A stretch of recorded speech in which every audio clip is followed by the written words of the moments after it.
Hello class 9th। चलिए अब हम लोग ज्योग्राफी का chapter 5 natural vegetation and wild life का एमसीक्यू देख लेते हैं। इसमें बैक एक्सरसाइज के कुछ एमसीक्यू हैं, जैसे to which one of the following types of vegetation does rubber belong to. तो रबर के जो पेड़ होते हैं वो कहाँ पर पाए जाते हैं, तो ये ट्रॉपिकल एवरग्रीन फॉरेस्ट में पाए जाते हैं। Cinchona trees are found in, कहाँ पर होते हैं सिंकोना ट्रीज, तो उन एरिया में पाए जाते हैं जहाँ रेनफॉल 100 सेंटीमीटर से ऊपर होता है। In which of the following state the Simlipal bio reserve located.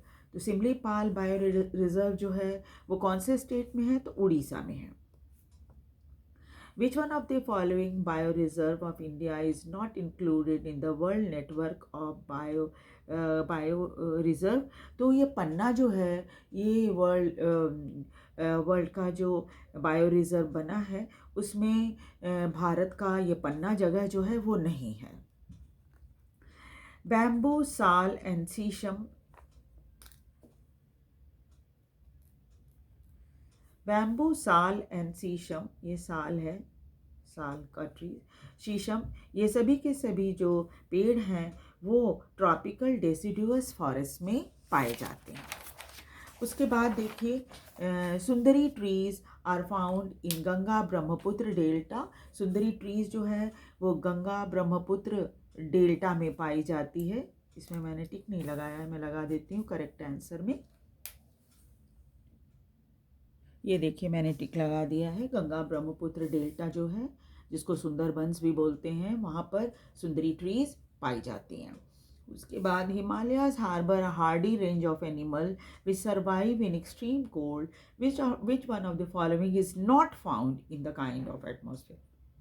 आपको ये देखना है कि कौन से ऐसे जानवर हैं जो पहाड़ों पर या जो हिमालय के जो पहाड़ हैं वहाँ नहीं पाए जाते। तो इसमें एलिफेंट है। एलिफेंट जो है वो हिमालयन रेंज में नहीं पाया जाता क्योंकि हिमालय पे बहुत ठंड पड़ती है। Ranthambore national park is in, कौन सी जगह पे है रणथंभौर नेशनल पार्क, तो ये राजस्थान में है। उसके बाद है डाकीगम नेशनल पार्क जो है वो जम्मू एंड कश्मीर में है। और आप देखिएगा कि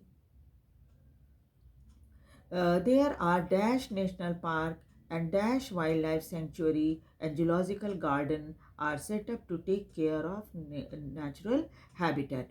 अब आपको इसमें ये बताना है कि कितने नेशनल पार्क और कितने वाइल्ड लाइफ सेंचुरी भारत में हैं।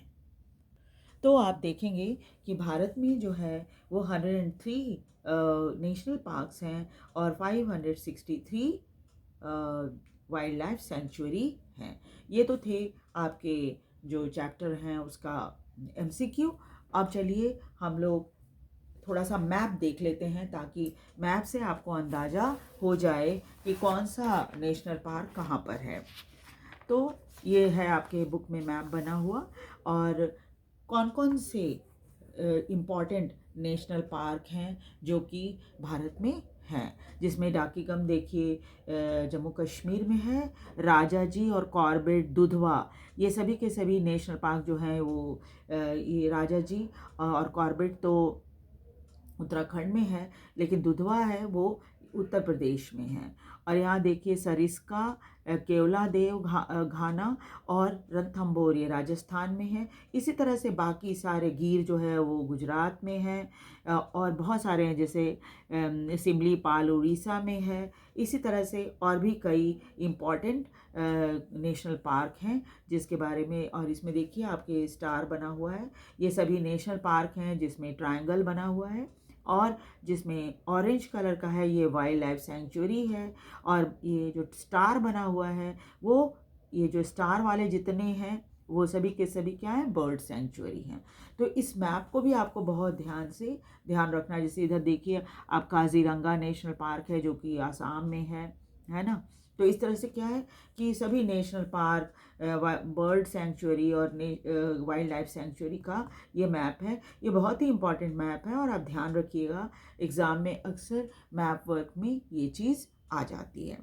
तो जैसा मैंने आपसे कहा था कि हम लोग पॉपुलेशन चैप्टर स्टार्ट कर लेंगे, तो चलिए अब हम लोग पॉपुलेशन चैप्टर भी देख लेते हैं।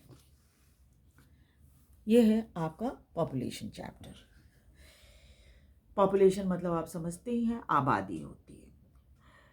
Can you imagine a world without human beings? आप तो कभी कल्पना कर सकते हैं क्या कि धरती ऐसी हो जहाँ पर इंसान ही ना हो?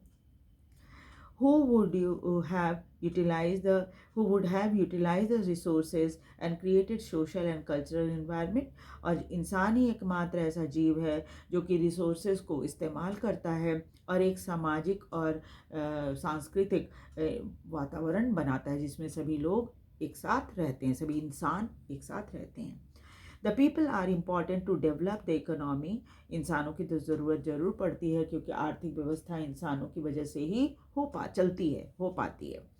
द सोसाइटी और समाज भी इंसानों से ही चलता है। The people make and use resources and are themself resource with varying quality. और इंसान जो है वो रिसोर्सेज को बनाता है, उसको इस्तेमाल करता है। जैसे आप देखिए कि ज़मीन के अंदर से कोयला अगर निकलता है या लोहा निकलता है, तो आप बताइए कि वो तो पत्थर के रूप में होता है। तो इंसान क्या करता है, पहले तो उसको ज़मीन खोद के निकालता है, फिर उसको इस्तेमाल करता है ना।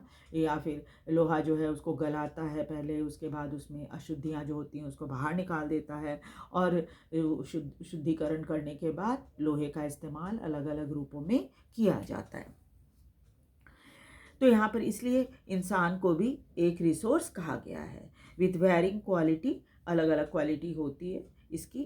कोल is but a piece of rock, जैसे मैंने बोला था कोयला जो है एक पत्थर के रूप में हमें मिलता है। जब तक इंसान समझ न ले कि हाँ ज़मीन खोदने के बाद कि ये कोयला है, तब उसको इस्तेमाल करेगा ना। पहले समझ भी तो होनी चाहिए कि ये उसके काम की चीज़ है। Until people were able to invent technology to obtain it, फिर लोगों ने क्या किया, कोयला को हासिल करने के लिए पहले लोगों ने सीखा कैसे कोयला की पहचान कैसे होगी, फिर हम उसको कैसे कहाँ से निकालेंगे, फिर कैसे इस्तेमाल करेंगे। एंड मेक इट रिसोर्स, उसके बाद वो उसको रिसोर्स बना लेता है। इंसान जब एक बार समझ जाता है उसका क्या इस्तेमाल है, तो फिर वो चीज़ जो है रिसोर्स बन जाती है। जैसे कोयले का इस्तेमाल आदमी ने समझ लिया कि वो डोमेस्टिक रूप में भी घर में भी इस्तेमाल हो सकती है, हम उसको फैक्ट्री में भी इस्तेमाल कर सकते हैं, है ना। Natural events like flood and tsunami become disaster only when they affect a crowded village or a town। और आपको पता ही है कि कोई भी चीज़ डिज़ास्टर, कोई बाढ़ जब आती है तो, या सुनामी आ जाता है तो, ये तभी बाढ़ और सुनामी जो है हानिकारक तभी हो पाता है जब वो इंसानों को प्रभावित करता है। Hence, population is the pivotal element in social studies। इसलिए population को बहुत ही important माना गया है, खास तौर पे सामाजिक विज्ञान में। It is the point of reference from which all other elements are observed and from which they are derive significance and meaning। और यही कारण है कि इन्हीं सब रेफरेंस की वजह से इनको जो है ज़्यादा महत्वपूर्ण या सब ज़्यादा मतलब का समझा जाता है। Resource calamities and disasters are all meaningful only in relation to human being. कोई भी रिसोर्स या कैलमिटी, जो कोई भी आपदा आ जाती है वो, या कोई डिज़ास्टर हो जाता है जैसे भूकंप वगैरह आ गया, तो ये तभी उसका अर्थ तभी माना जाता है जब वो इंसानों को प्रभावित करता है। Their numbers, distribution, growth, and characteristics are or qualities provide the basic background for understanding and appreciating all aspects of the environment।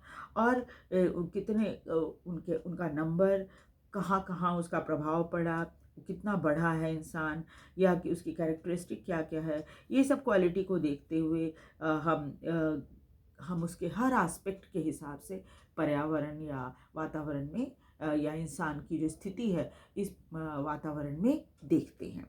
Human beings are producer, इंसान ही है जो कि प्रोड्यूसर, वही चीज़ें बनाता है। And consumer of earth resource, और धरती में वो चीज़ें बनाता भी और उसको खुद ही इस्तेमाल भी करता है। Therefore, it is important to know how many people are there in the country। इसलिए बहुत ज़रूरी है कि हमें ये पता रहे कि कितने लोग हमारे देश के अंदर रह रहे हैं। वेयर डू दे लिव, वे कहाँ रह रहे हैं, and how and why their numbers are increasing, और कैसे और क्यों उनकी गिनती बढ़ रही है यानी आबादी बढ़ रही है, and what are their characteristic, और कैरेक्टरिस्टिक क्या, कैसे किस तरह के लोग हैं, कि मेहनती है या गरीब हैं या कुछ नहीं करते, है ना, इस तरह की कैटेगरी, अमीर है गरीब हैं, ऐसा देखा जाता है। The census of India provide us with information regarding the population of our country, और हर 10 साल पे जनगणना होती है, और जनगणना ही हमें ये इंफॉर्मेशन देता है कि देश में आबादी कितनी है। अब हम देखेंगे पॉपुलेशन साइज एंड डिस्ट्रीब्यूशन, यानी आबादी कितनी है, कितना बड़ा है, संख्या कितना है लोगों का, और डिस्ट्रीब्यूशन, और कहाँ कहाँ पर लोग रह रहे हैं। कोई भी देश बड़ा सा होता है, किस एरिया में लोग ज़्यादा रहते हैं, किस में कम रहते हैं, ये भी जानना ज़रूरी है। India's population as on March 2011 stood at 1210.6 million, which account for 17% of world population. Bharat की अगर 2011 की जनगणना देखी जाए तो 1210.6 मिलियन आबादी है भारत की, और उसका अगर पूरी दुनिया के साथ कंपेयर करके देखा जाए परसेंटेज में तो देखेंगे 17.5% है ऑफ द वर्ल्ड पॉपुलेशन। दुनिया की जितनी आबादी है उसमें 17.5% लोग भारत में रहते हैं। These 1.21 billion people are unevenly distributed over our country's vast area of 3.28 million square kilometer, which account for 2.4% of the world area. और भारत की आबादी जो है वो क्या है, इवन नहीं है, अनइवन है, कहीं कम कहीं ज़्यादा। अनइवन कहते हैं जब कम ज़्यादा हो। तो ऐसे क्या है कि आबादी जो है भारत की जो ज़मीन है वो 2.4% है पूरी दुनिया की ज़मीन का, और उसमें इतना बड़ा एरिया, पूरे भारत का अगर एरिया देखा जाए तो 3.28 मिलियन स्क्वायर किलोमीटर है, और जो कि दुनिया का 2.4% है ज़मीन भारत में।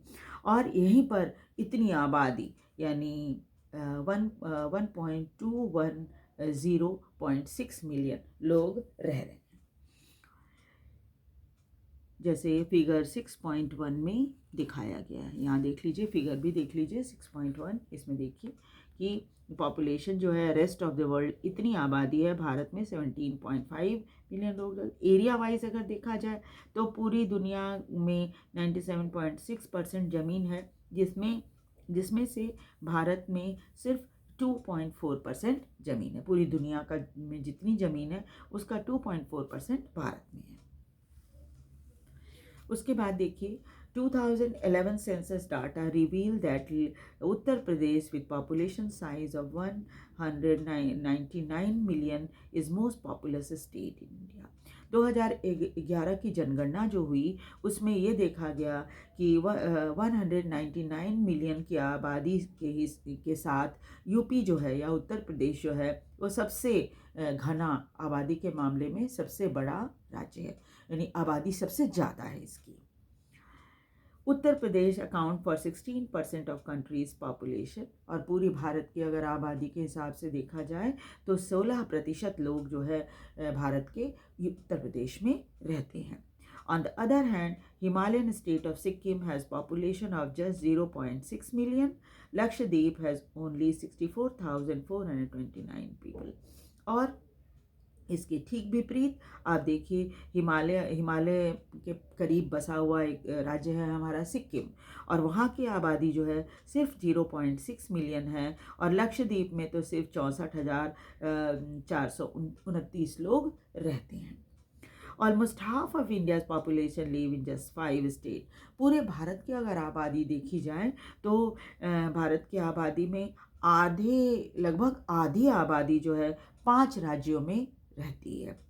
These are Uttar Pradesh, Maharashtra, Bihar, west Bengal and Andhra Pradesh, Rajasthan.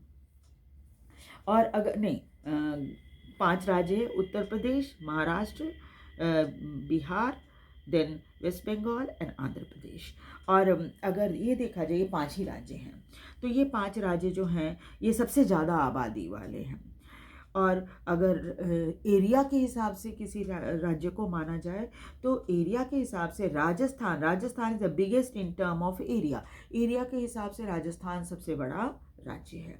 Has only 5.5% of the total population of India.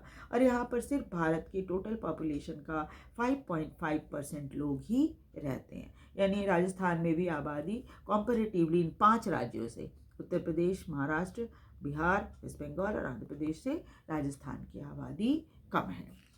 अब देखिए India's population distribution by density. तो इसको हम लोग नेक्स्ट क्लास में करेंगे और थोड़ा डिटेल में पढ़ेंगे। मैप भी देखेंगे कौन से देश की आबादी, कौन से राज्य की आबादी कितनी है, उसको समझने की कोशिश करेंगे।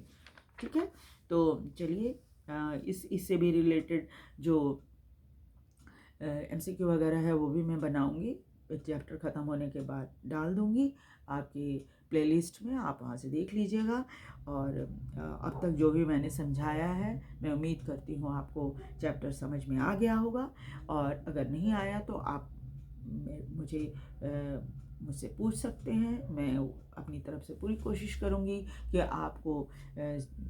आपको हेल्प कर सकूं चैप्टर समझने में। वीडियो को लाइक और सब्सक्राइब भी ज़रूर कर दीजिए और शेयर भी कीजिए ताकि दूसरे बच्चे भी इसे देख सकें। इससे टीचर का मोटिवेशन भी बना रहता है।